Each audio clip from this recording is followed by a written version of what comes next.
Hello, this is a demonstration of the use of properties of logarithms and the exponent function, or exponents in general, applied to solving an algebraic expression. So here we have what looks an awful lot like a quadratic equation, but instead of having single variables, we have log base 2 acting on another, basically a line equation. And so the object of the game here is to solve for x and get a numerical value. So we're going to use two main approaches here. One is substitution, and the second is properties of natural logs. And using those, we're going to convert this expression into basically a simple quadratic that we can factor, or we can otherwise find the zeros for, and then substitute back in our log expression and then simplify from there. So the first thing I want to point out is we have a little bit different notation here in terms of our exponents in our first expression. We have a squared term that's acting on what's in this whole square brackets in this case, and then we have a fourth power term that's acting only on the argument of the log base 2. Now, something important to remember is that raising this entire square bracketed expression to a power is not the same as just raising the argument to the power. So we're going to need to treat this, what's inside these square brackets, as its own expression. So along those lines, let me erase this for simplicity. So on that basis, that's going to kind of guide me to what I want to do for my substitution. And the nice thing about substitution is if you happen to substitute something that doesn't help you solve your equation, well, you can always go try something else. So as my kind of first guess, I'm going to propose substituting everything in this square bracket for the variable u. So u is going to equal log base 2 of x minus 2. So now I can rewrite this whole expression as u squared plus, now to put u in here, because I have a fourth power acting on the argument of the log, I can't just slip u in and raise it to the fourth power. So in order to simplify this term here, I'm going to invoke a property of logarithms, and that is if I have the argument of the logarithm raised to a power, I can take that power down and have it be a multiplier in front of the log expression. So I'll use another color for that. So I'm going to take this over here and simplify it.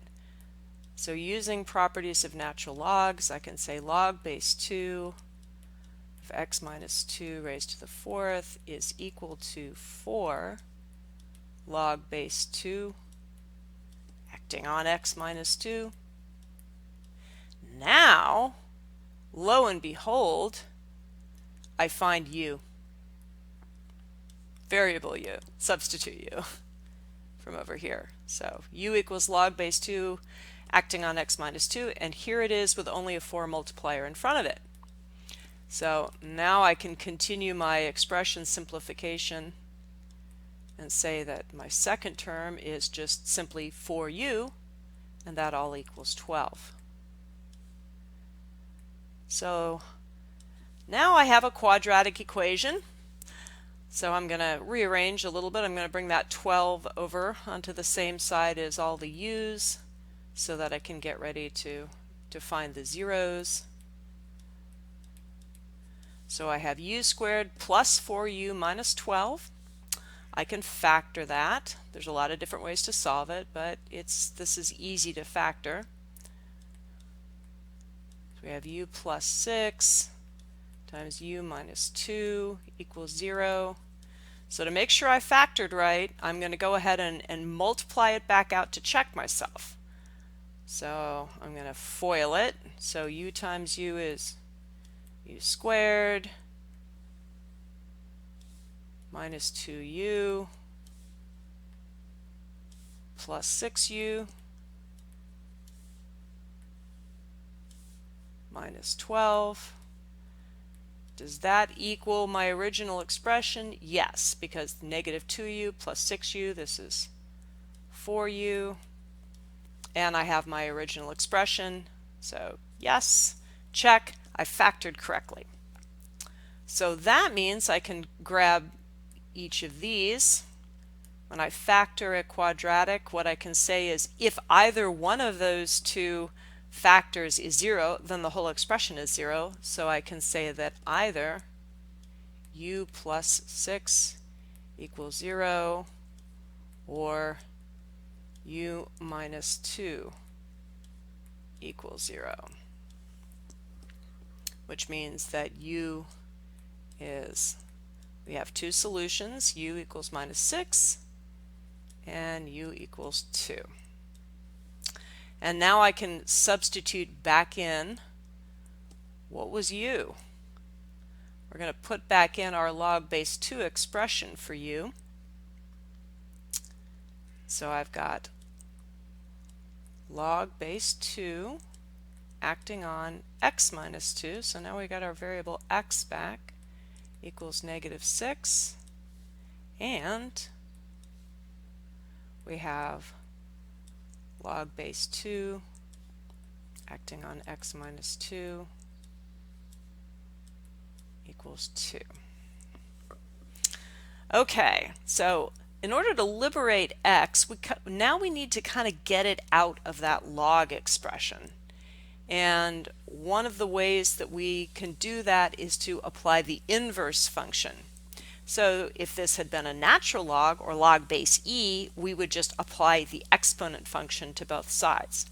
But really a log base e, log base 2, they're all logs. And so we can think about the definition of a log, and that is the number we'd have to raise the base to get the argument. So another way of saying that is if we raised this entire side, if we used this as the exponent and applied it to 2, it would undo the log. Take a quick pause and rearrange my tablet. Okay, I've shifted my tablet up so that we're just looking at the solutions that we've gotten so far. So this is the results of our quadratic, u equals negative 6, u equals 2. So we're gonna now invert the log expressions by basically raising 2, the argument of the log, to the power of everything on both sides. So we're going to raise 2 to the power of log base 2 x minus 2, and we have to do the same thing to both sides of the equation. And we're going to do the same thing with our second solution. So we're going to say 2 raised to the power of log base 2 x minus 2 equals 2. Now by raising 2 to the power of log base 2, what I've done is I've basically inverted the log. I've used the definition of logarithms themselves. So the definition of the log base 2, this argument, is, for instance, what power would I have to raise 2 to get what's in here? And I would have to raise 2 to the negative 6 to get whatever's in here. So by raising 2 to that power, I basically undo the log. So what's on this side of the equation just simply gives me x minus 2. So basically by raising the argument of the log to the power of the entire log expression, I invert the log function. So if this had been a natural log, it's a little bit easier to see that. And then e to the x, we can say that, for instance, If I take the natural log of e to the x, I just get x. So they undo each other. Or if I had natural log of x, I can raise e to the power of it and get x. So here we have log base 2. These are log base e. But if you've already studied natural logs, they're a little bit easier to envision as just inverting each other. But that's what we're doing. We're just inverting functions. Okay, so we have inverted the log base 2, and now we have x minus 2.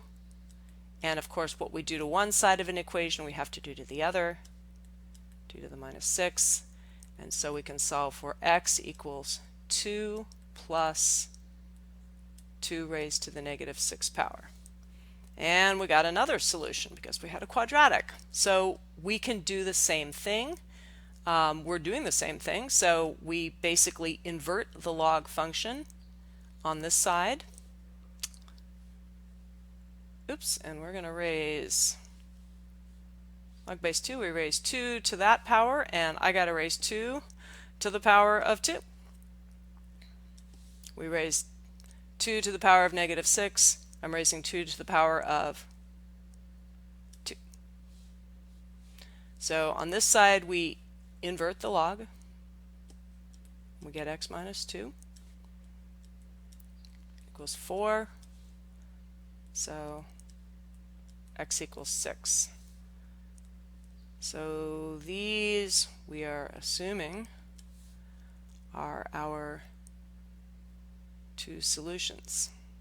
So I'm going to take a pause and give myself some room because we got to plug this back into the original equation and make sure these really were correct and that I didn't make a mistake somewhere. Okay, we're back with our solution check number 1 written. Apologies for the recording disruption. I thought I was back recording, but I wasn't. So let's focus on this burgundy writing. So what I've done is I've taken our solution number 1, x equals 2 plus 2 raised to the negative 6 power, which is really a fraction. It's something pretty small. I've plugged it back in here to my original expression in both places for x. So we had log base 2 acting on x minus 2. So I've plugged in 2 plus 2 to the raised to the negative 6 power in for x in both places. And I'm going to simplify it and see if everything on the left side really equals 12. Because if it does, then that is a correct solution. So the first thing I did was notice that we've got a 2 and a negative 2, which we can cancel in both of these expressions, which gives us just log base 2 acting on 2 raised to the negative 6 whole expression squared. Then over here we have log base 2 acting on 2 raised to the negative 6 and then raised to the 4th. So remember, this 4 exponent is only acting on the argument of the log, whereas this one is acting on the whole expression. That becomes really important in whether or not we get 12.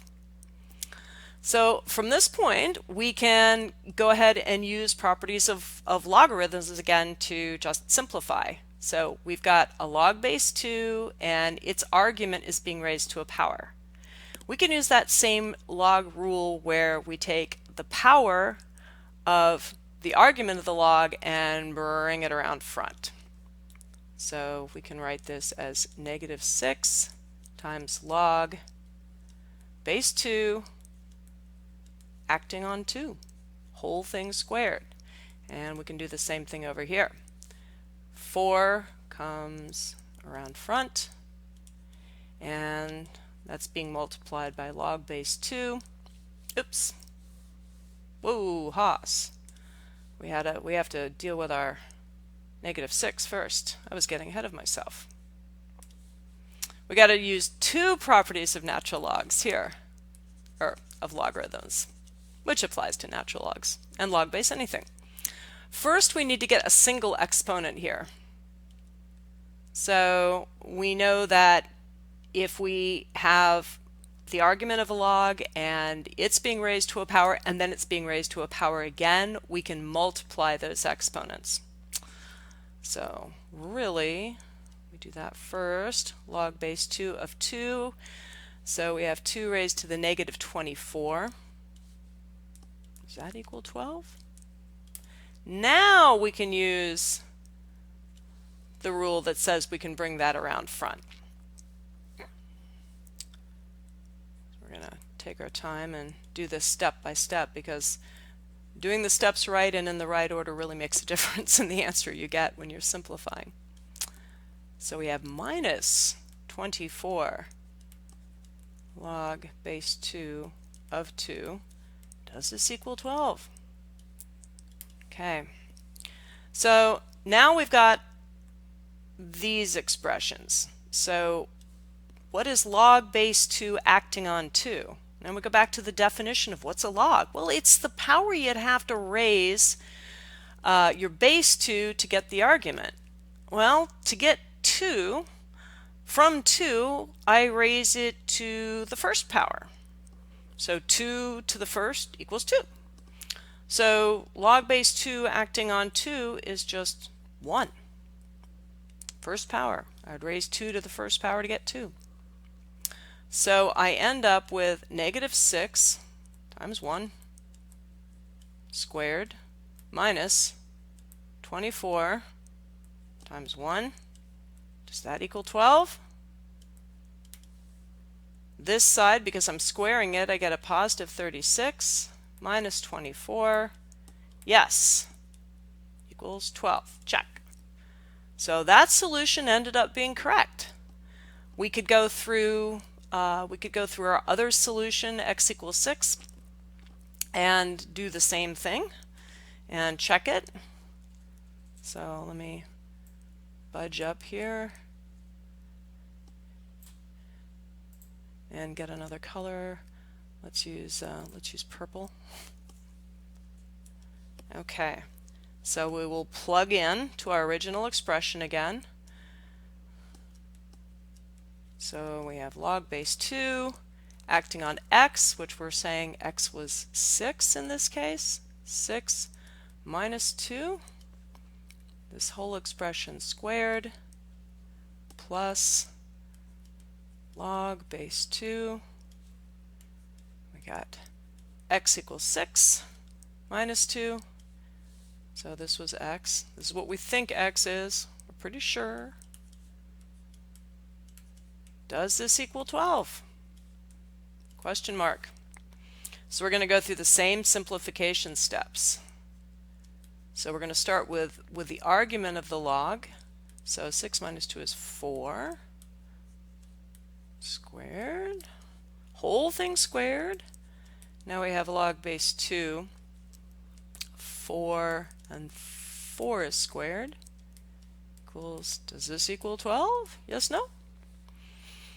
So for this expression, we're ready to invoke, again, the definition of log. So we can say, what would we have to raise the base to, what power would we have to raise the base to get the argument? So what number would I have to raise 2 to the power of to get 4? Well, 2. 2 squared. 2 raised to the power of 2 gives 4. So this is 2. And we have two ways we can simplify this. We can either use our rules of logarithms and bring the 4 down front, or we can actually go ahead and operate on the argument of the log, turn it into a 16, and then ask ourselves, what power would I have to raise 2 to get 16? It might be easier to bring the 4 down and use powers of logs, because we've already evaluated the other over here. So let's do 2 squared plus 4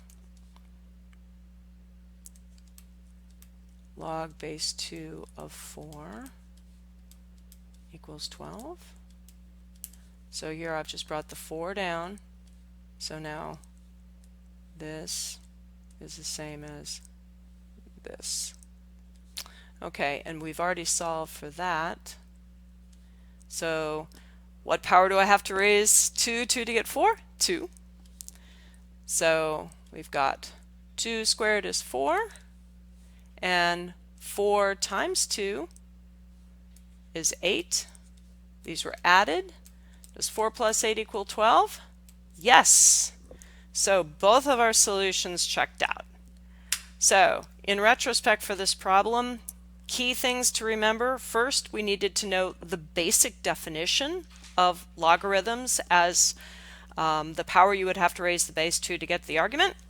We had to know some properties of logs, namely how to treat the exponent that the argument of the log was raised to. We can bring it down front as a multiplier. We had to remember that that's not the same as if you raise the entire log expression to a power with big square brackets. And then we needed to use a substitution to take a sort of complicated looking logarithm function expression and turn it into a good old plain old easily factored quadratic. So that's the end of this short demo, and hope you enjoy your studies of algebra.